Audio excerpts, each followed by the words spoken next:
আজকে আমি বাংলাদেশের এক বিতর্কিত বিদাতি ভণ্ড বক্তা মাজার পূজারী ওয়াজকারী সম্পর্কে আলোচনা করব।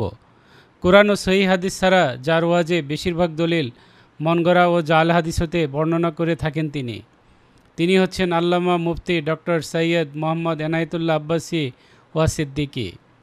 আব্বাসীর ওয়াজের ভিডিওগুলি অ্যানালাইসিস করলে আমরা বুঝতে পারি যে তিনি কোন আকিদার অনুসারী। তার আকিদার মধ্যে অনেক ত্রুটি আছে বলে অনেকেই মনে করেন। তিনি হানাফি মাযহাবের অনুসারী এবং তিনি আহলে সুন্নাত ওয়াল জামাতের অনুসারী বলে তিনি দাবি করেন এবং তিনি একটা দরবার শরীফ পরিচালনা করেন যার নাম আব্বাসী মঞ্জিল জৌনপুরী দরবার শরীফ, পাঠানটুলি, সিদ্ধিরগঞ্জ, নারায়ণগঞ্জ, এবং যখন তখন তিনি আলেম সমাজকে কাফের বলে ফতুয়া দিয়ে থাকেন। আব্বাসীর বিতর্কিত বিষয়সমূহ হচ্ছে: নবী গায়েব জানেন, নবী নূরের তৈরি, মাটির তৈরি নন, নবী হায়াতুন নবী, 12ই রবিউল আউয়াল, ঈদে মিলাদুন নবী, আল্লাহ নিরাকার। আবার বলে ইমাম আবু হানিফা আল্লাহকে 100 বার স্বপ্নে দেখেছেন। সহিহ আকীদার অনুসারীদেরকে লামাযহাবী ও কাজ্জাব বলে গালি দেয়া ইত্যাদি। এবং তিনি নবী প্রেম বা রাসূল প্রেমের নামে চরম বাড়াবাড়ি করে থাকেন। আর তিনি ভিন্নমত অনুসারীদেরকে লামাযহাবী ও ওহাবী বলে গালি দিয়ে থাকেন। স্বপ্নে আবু হানিফা আমার আল্লাহকে 100 বার দেখেছেন। এই একটা শব্দ থেকে মুহাদ্দিসগণ, মুফাসসিরগণ ইস্তেমবাত করেছেন আমার আল্লাহ নিরাকার, সকল আকারের স্রষ্টা আমার আল্লাহ। জেনে বলতে হবে, এটা শুধু আমাদের আকীদা না, আহলুস সুন্নাহ ওয়াল জামাতের আকীদা।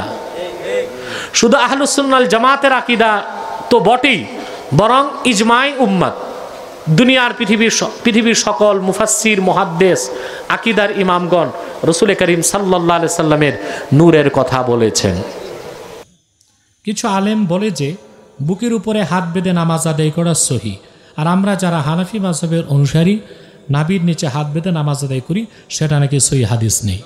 যদি শাফি মাযহাবের কেউ বুকের উপর হাত বেঁধে নামাজ পড়ে কোনো আপত্তি নাই, হানাফি নাভির নিচে হাত বেঁধে নামাজ পড়বে কোনো আপত্তি নাই, কিন্তু 4 মাযহাবের এক মাযহাবও মানবে না।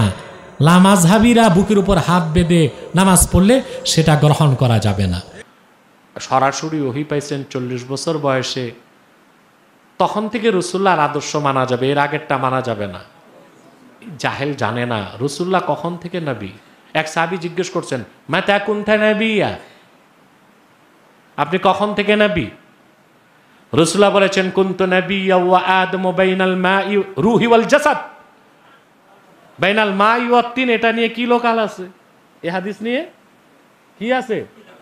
কেউ কেউ বলেন জয়ীফ, কেউ বলেন মওযু, কেউ বলেন সহি। আমি তর্কে যাই না, যেহেতু সহি হাদিস আছে তো জয়ীফটা বলার দরকার আছে? তো রাসূলুল্লাহ বলেছেন, কুনতু নবিয়্যা ওয়া আদমু বাইনার রূহি ওয়াল জাসাদ।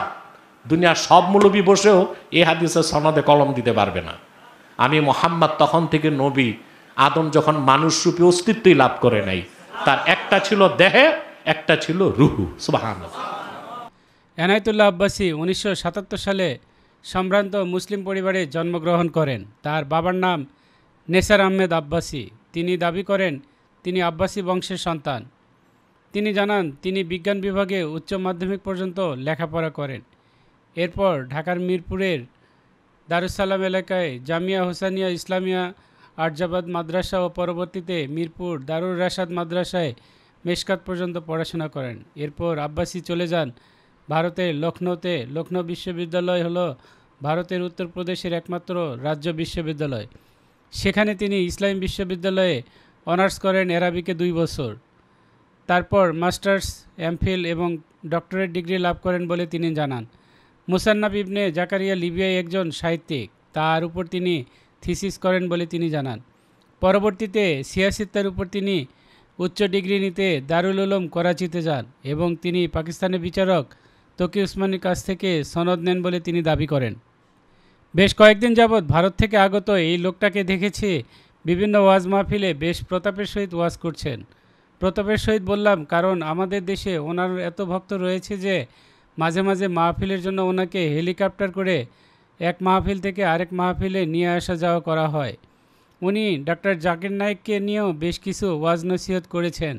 ওনার ভাষ্যমতে ডক্টর নায়েক হচ্ছেন ইহুদি খ্রিস্টানদের, কিন্তু যখন তিনি ঢালাওভাবে কোনো এক ব্যক্তি বা প্রতিষ্ঠানের বিরুদ্ধাচার করেন কোনো যুক্তি প্রদর্শন ছাড়াই, তখন তার সম্পর্কে জানতে আগ্রহী হয় এবং যা জানতে পারলাম তা অবাক করার মতো। আসলে সাধারণ মুসলমানরা ওনাকে যে কারণে বেশি পছন্দ করে তা হচ্ছে উনি কেরামত আলী জৌনপুরীর বংশজ, কিন্তু বাস্তবে উনি তা নন। এনায়েতুল্লাহ আব্বাসী নিজেকে কারামত আলী জৌনপুরীর খাস আওলাদ, জৌনপুরের একমাত্র পীর ও আওলাদের রাসূল বলে দাবি করেন এবং সকলের সামনে তা ঢালাওভাবে প্রচার করে থাকেন। এনায়েতুল্লাহ আব্বাসীর এই দাবিগুলো কতটুকু সত্য তা এবার আপনাদের সামনে আলোচনা করব। মৌলানা কারামত আলী জৌনপুরী উনি ওনার খেলাফত দিয়ে গেছেন ওনার আপন পুত্র মৌলানা হাফিজ আহমেদ জৌনপুরীর কাছে। কারামত আলী জৌনপুরীর একজন মেয়ে ছিলেন হাজরা বিবি। হাজরা বিবি আবার হাফিজউদ্দিন আহমেদ জৌনপুরীর মায়ের পেটের বোন। এনায়েতুল্লাহ আব্বাসী হলেন হাজরা বিবির ছেলের নাতির ঘরের নাতি, অর্থাৎ কারামত আলী জৌনপুরীর মেয়ে বংশের নাতির ঘরের নাতি। তাহলে প্রশ্ন হলো, এনায়েতুল্লাহ আব্বাসী কারামত আলী জৌনপুরীর খাস আওলাদ হলেন কেমনে? আব্বাসী হুজুরের বংশ পরিচয় হবে ওনার বাপদাদার পরিচয়। উনি কেন নিজের বাপদাদার পরিচয় না দিয়ে নানার পরিচয় দেন? আর মৌলানা কারামত আলী জৌনপুরী খেলাফত দিয়ে গেছেন ওনার ছেলে হাফিজউদ্দিন আহমেদ জৌনপুরীকে। হাফিজউদ্দিন আহমেদ খেলাফত দিয়ে গেছেন ওনার পুত্র আব্দুর রব সিদ্দিকীকে। আর আব্দুর রব সিদ্দিকী খেলাফত দিয়ে গেছেন সামাদ সিদ্দিকীকে। আর সামাদ সিদ্দিকী খেলাফত দিয়ে গেছেন ওনার পুত্র বর্তমান জৌনপুরের পীর সুফি আহমদ সিদ্দিকীকে। তাহলে আব্বাসী খেলাফত পেলেন কার কাছ থেকে? আর উনি জৌনপুরের একমাত্র পীর হবেন কেমনে? জৌনপুরের বর্তমান পীর তো কারামত আলী জৌনপুরের আপন ছেলের নাতি। সুতরাং এনায়েতুল্লাহ আব্বাসী জৌনপুরের একমাত্র পীর নন এবং কারামত আলী জৌনপুরীর খাস আওলাদ নন। তিনি নিজে প্রতিষ্ঠা পাওয়ার জন্য এই ছলনার আশ্রয় নিয়েছেন। আর উনি যে দাবি করেন আওলাদের রাসূল এবং নামের পূর্বে সাইয়েদ লাগান, সেটা কতটুকু গ্রহণযোগ্য?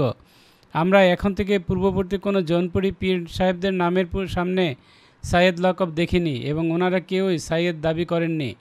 এনায়েতুল্লাহ আব্বাসী যদি জৌনপুরী দাবি করেন তাহলে উনি কিভাবে একা সাইয়েদ হলেন?